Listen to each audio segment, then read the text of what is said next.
There are two guys in here who are disappointed for obvious reasons, Geeks and Hammer. Do you feel for them? Yeah, definitely. I mean, with the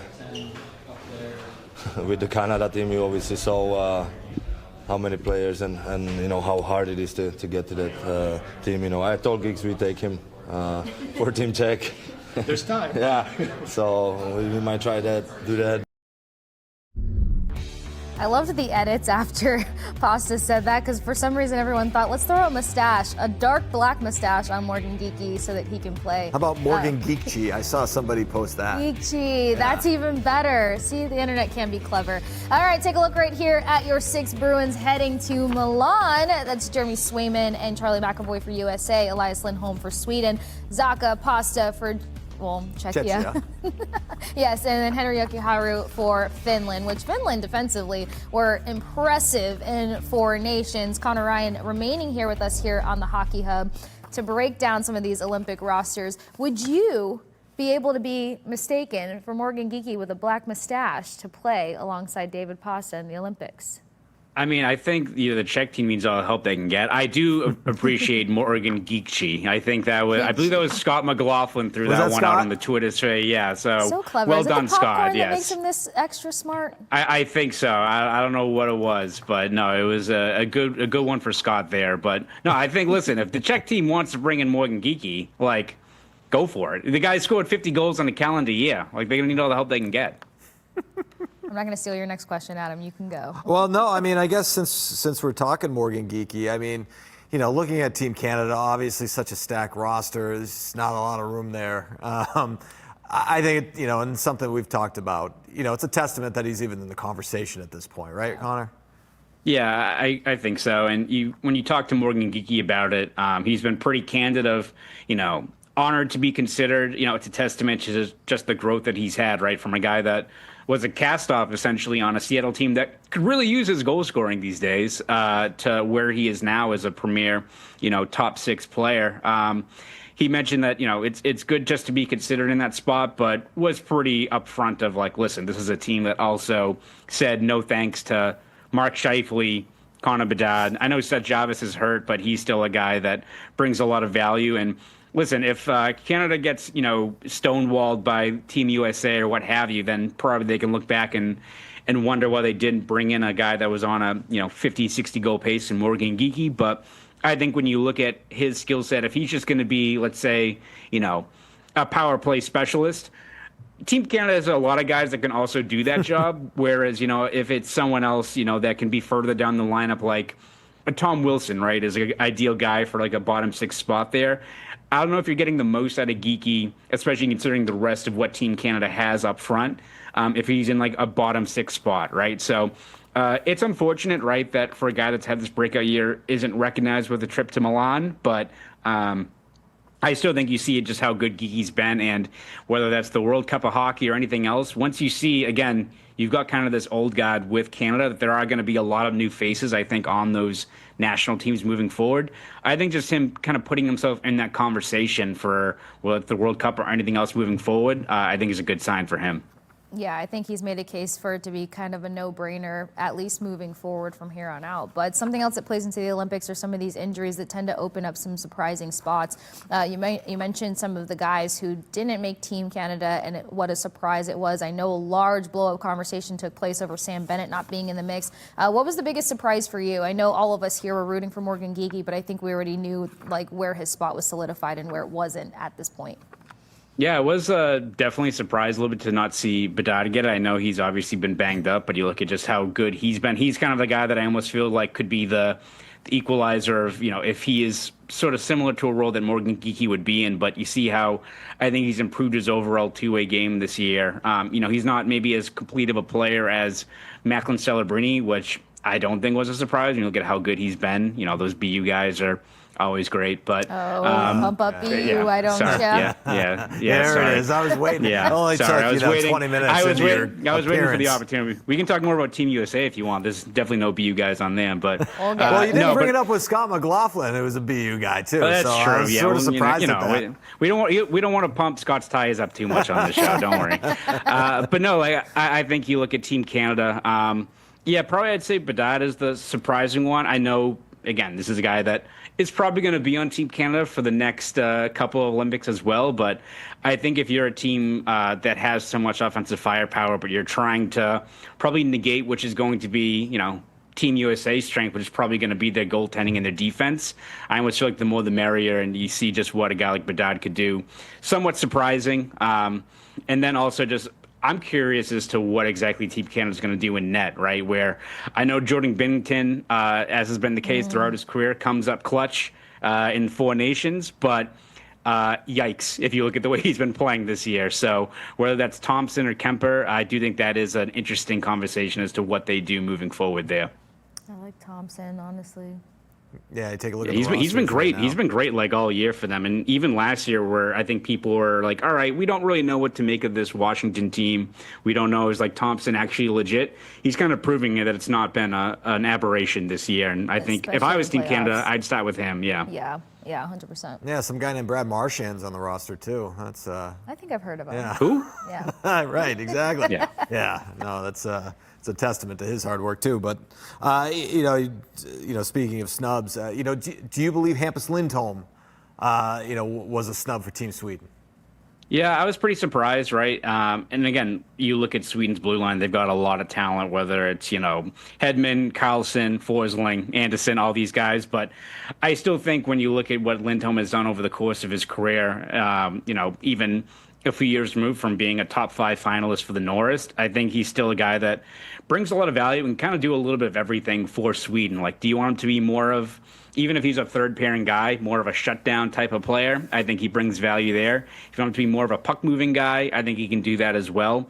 I do wonder if it's more of just a bad break as far as, he missed most of last year with the knee injury, wasn't able to take part in Worlds or anything like that, which maybe would have put him under more of a microscope for Team Sweden there. And I think he's been solid this year. He's had some tough sledding. I think when he's been with Andrew Peeke, it hasn't really worked out. He's taken a lot of penalties, but I think he's actually playing some good hockey as of late now, especially with Jonathan Aspero, who, again, we want to go through the bingo card of unsung heroes on this team. Who knew Jonathan Aspero was going to be the guy that's going to save Boston's defense? But I think Lindholm brings a lot of value to a Team Sweden. So the fact that he loses out to maybe a guy like Oliver Ekman-Larsson, I find a little bit puzzling, and I think it's probably more of circumstantial with maybe his injury history over the last year than anything. But still a really tough break for a guy that has been one of the best Swedish defensemen in the league for close to a decade now. To not get that opportunity, you feel for him. Yeah, and plus, I think it was before training camp even started, there was just a few interviews that took place and some great articles that went out with some reporters talking with Hampus Lindholm, and you knew that the Olympics were in his sight, so knowing that was kind of a point of focus, especially upon his return, that stings a bit more. But I think also the time that he missed in the beginning of this season probably didn't help that either. Let's pivot to another defenseman on Team USA. You can go ahead and have your BU pride pump up just a little bit more right here. Somebody else who had the Olympics in sight and obviously is now on that roster, Charlie McAvoy and Jeremy Swayman. And plus the goaltending situation, I think, could be interesting for USA as well, because everyone thought this was automatically Hellebuck's net. Ottinger was he's been so consistent in the past year and a half, but somebody else you kind of throw in the category of some unknown moments. And then Swayman, there was some memes that went out as of a month ago saying that this was everyone's number one goaltendee. What do you think? Yeah, I think Swayman's at least making it a legitimate conversation. I do wonder if just because of Hellebuck's resume, right, I wonder if he gets the opening nod. But I think if you're Mike Sullivan and the Team USA coaching staff, I think you have to be pretty fluid with handling your goalie situation. Like, this should be an area of strength for this team. But if Hellebuck, who's been, obviously fighting injury this year, there are questions about how he does on the big stage, which I think are pretty valid. Yeah. If you are turning to a guy like Jake Ottinger, who I think has been solid in the playoffs in his career, or a Jeremy Swayman, who again has been one of the best goalies in the league this year, and a guy that I also think, you look at what he did going to Worlds, had a 921 save percentage, leads them to gold. I don't know if that is the main determinant as whether he'd get maybe more reps, but he's a guy that has paid his dues. The Team USA group has seen what he's done on those big stages. You've seen what he's done in the playoffs in his career. I wouldn't rule it out that if a guy like Hellebuck struggles early on or Swayman impresses in the build up to the Olympics, that he doesn't get that opportunity, because I think there's a lot to like about what a guy like Swayman, who thrives on the big stage, enjoys those kind of pressure moments, could do there playing for Team USA. Because again, if Team USA is going to go on a run, I think a lot of it is going to be rooted in their goaltending and their defense. Talking about Snubs, and you look at that Team USA roster, and you look at one noticeable name missing from the blue line, it's Adam Fox. What was your reaction to him not being on the roster? Yeah, it's definitely a tougher player who's been one of the best playmaking blue liners out there. Did not play very well in the Four Nations last year. I thought he really struggled in that matchup. A little awkward that it's Mike Sullivan telling him to hit the bricks and you're not going to Italy. But I also think you look at Team USA and the way that they're built, where you already have a lot of really strong puck moving, playmaking guys out there. Whether it's Quinn Hughes, Zach Werenski, it's almost like Adam Fox, again, great player, Norris Trophy winner, but almost feels like he could be slightly redundant on that group, where you already have guys like Hughes, Werenski doing a lot of the heavy lifting. And if you're able to balance those two players with, a guy like Charlie McAvoy, who I think plays a lot more of a simple, direct physical style when he's paired with another all-world puck mover like he was with Werenski last year at Four Nations, or, a guy like Brock Faber, a guy like Jacob Slavin, who I think is kind of finally getting his flowers as arguably the best stay-at-home defenseman out there. You look at Sanderson, all those types of players. It's almost like if you are Team USA and you want to make sure you still have a lot of really sturdy defensive defensemen out there, guys that can move the puck but are at their best in the D zone, killing plays, which is going to be a necessity when you're talking about slowing down Team Canada, Sweden, all those types of players. A bit surprising when the roster first came out, but I think when you dive into a little bit more of how much playmaking talent there already is on Team USA's blue line, I can kind of see why Adam Fox was the odd man out there. I will say, before we pivot to talking about juniors a little bit more, someone that made equal noise to Adam Fox not making the team on the blue line was Lane Hudson. I mean, maybe because of the amount of accounts that I follow out for Montreal, but still, considering what this guy has done in a year and a half's time, I mean, I feel like you could make a case for, would it be interesting if we could have seen Lane Hudson this early on? Yeah, no, I mean, he's a guy that you've seen just what he's done on this stage. He's a guy that, much like his brother, right? Like, what you're getting out of those players, but they can kind of make something out of nothing just when they have the puck on their stick. So definitely a tough break for him. I almost kind of view him in the same breath as a guy like Bedard for Team Canada, where, yes, he doesn't make this Olympics, but I think he's going to be in the equation quite a few times moving forward. He's a guy that, who knows, maybe in, 5-6 years down the road, you got both Cole and Quinn Hudson on the same Team USA blue line, because I think you see the ceiling of what they provide.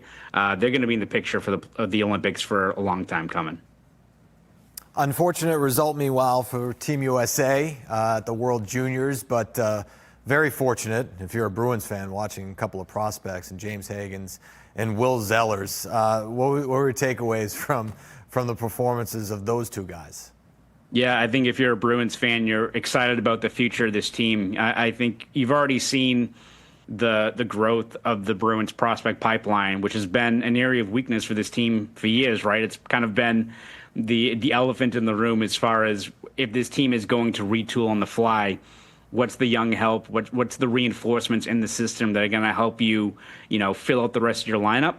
And it's not a guarantee, right? We're not saying that all of a sudden you've got two all-star level talents, but I think especially we know what James Hagens is, right? He was a guy that was considered to be the top prospect in the draft last year, and I think he's still as advertised as a legitimate top 6 playmaking center, a guy that I think is going to be probably playing for the Bruins in March or April, whenever BC's year's over. But I think the fact that you already have guys like, Will Zellers, who has just been an offensive force since he's arrived here, right? He wins USHL Player of the Year last year with Green Bay, goes to North Dakota as a freshman. You're expecting some growing pains, right, for any player making that jump to the college ranks, and he's got 10 goals in his first 18 games, then goes to Team USA after almost not even making the team. It was kind of a late addition, and ends up the tournament as their leading scorer, right? The guy that has 3 game-winning goals, a guy that just knows how to shoot the puck. And I think if you're a Bruins team that's just trying to find, younger players to fill out your lineup, having a shot-ready guy on the wing. I'm not saying this is he's a 30-goal guy in the NHL, but he almost kind of reminds me a little bit of a guy like Craig Smith, where like even if maybe his floor is a 20 to 25 goal middle six winger, that's a guy that you didn't have before, right? And he's a guy that I wouldn't be surprised you see his stock continue to soar because he's got a talent when he's got the puck on his stick and he knows how to shoot it. And I think if you're a Bruins fan, you're trying to see more high-end talent added to this lineup the next couple of years, Will Zeller is a great example of that. Yeah, well, I'm hoping that Will Zeller's ceiling kind of matches a little bit closer to a Braden Point because of some similarities in their game, nice. the work in the tight spaces. I'm just saying, there's just some things that I've seen. I've tried to play Nostradamus. All right, because I'm not good at being Nostradamus, before we let you go, Connor, we're going to do some New Year's resolutions on the other side. But what's one of your Bruins New Year's resolutions? Is it less penalty minutes? Is it just under the category of something that you can add to the wish list? What would you say for this Bees team? Yeah, I think it's absolutely less penalty minutes. I think this is a team that when they are, even playing at 5-on-5 play, I think you see a team that is never out of the fight, a team that can, roll out guys like David Pastrnak, Morgan Geekie. When they're spending all this time on the PK, blocking shots, the PK has been solid for most of this year, but you're playing a losing game as far as just how much wear and tear you're putting on guys like McAvoy, Zadorov, Lindholm throughout the course of a season. It's not a winning formula. You're not putting out guys like Pastrnak, Geekie. If you're trailing in a game, it feels like that's when they also love taking all their penalties, and it just lessens the amount of time you have to claw back into a matchup. So if the Bruins are going to consistently pick up points, they got to stay out of the penalty box. That, I think, is the biggest issue for this team, and the one that should be the most correctable when you look at how many just stick infractions there are. But so far, there's not been a solution. So you hope they fix that sooner rather than later.